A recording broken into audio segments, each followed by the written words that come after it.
प्रभु श्री राम जब 14 वर्ष के वनवास के लिए अयोध्या से जाते हैं तो नदी पार करने के लिए उन्हें नाव की आवश्यकता होती है। केवट जी जो एक नाविक हैं अर्थात नाव चलाते हैं, प्रभु श्री राम के साथ उनका वार्तालाप अत्यंत ही सुंदर है और दिल को छूने वाला है।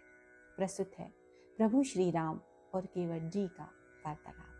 मांगी नावन के बटुआना, कही तुम्हार वरम में जाना। चरण कमल रज कहूँ सब कही, मनुष्य करनी मोरी कछु अहई। मागी नावन केवटु आना अर्थात प्रभु श्री राम नाव मांगते हैं परंतु केवट नहीं लाते। कही तुम्हार मर्म मैं जाना, कहते हैं प्रभु मैं आपका मर्म जानता हूँ।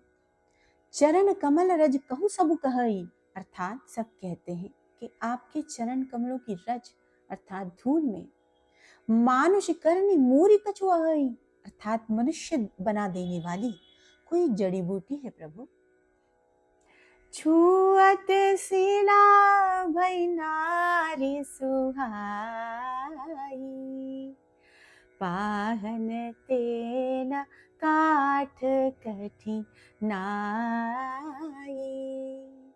तरनियु मुनि घरिनी हुई जाई, बाट परई मोरी नाव उड़ाई।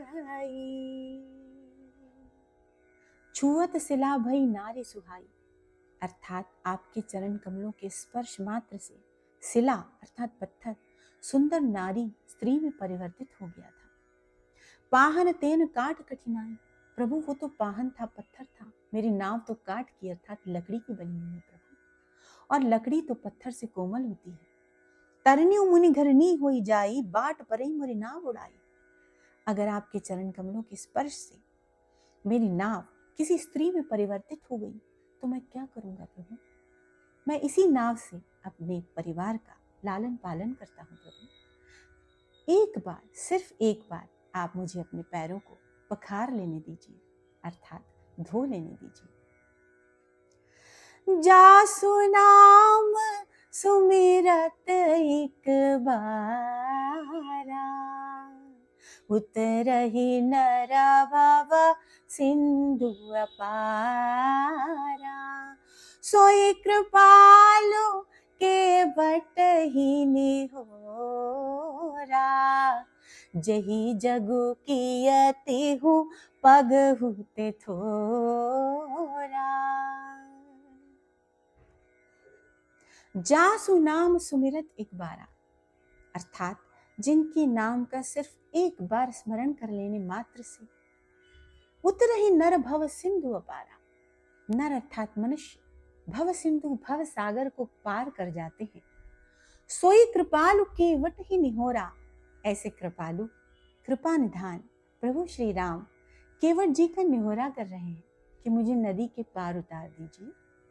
जेहि जगु किया तिहु पगहुते थोरा, जिन्होंने भगवान का एक अवतार था वामन अवतार, उस अवतार में प्रभु ने पूरे ब्रह्मांड को सिर्फ 3 कदमों में नाप लिया था। ऐसे प्रभु जिन्होंने ब्रह्मांड को, संपूर्ण ब्रह्मांड को सिर्फ 3 कदमों में नाप लिया था, वो केवट जी का निहोरा कर रहे हैं। जो भव सागर से पार कर देने वाले हैं, वो एक नदी को पार करवाने के लिए केवट जी का निहोरा कर रहे हैं। पैर को पखारने के पश्चात केवट जी प्रभु श्री राम को नदी के पार उतारते हैं। पार उतरने के बाद प्रभु श्री राम माता सीता की अंगूठी केवट जी को मेहनताने के स्वरूप देते हैं। कहते हैं केवट ये लो नाव की उतराई।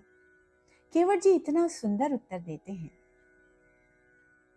नाथ आजू मैं काह न पावा, मिटे दोष दुख दारिद दावा। बहुत काल मैं कीनी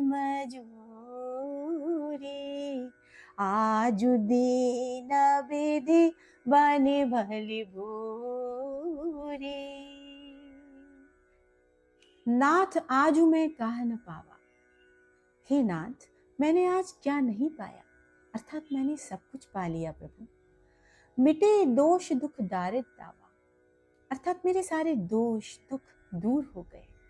बहुत काल मैं कीनी मजूरी, मैं कई सालों से मजदूरी करता आ रहा हूँ। आज दीन विधि बनी भली भूरी, अर्थात आज मुझे सब कुछ मिल गया प्रभु।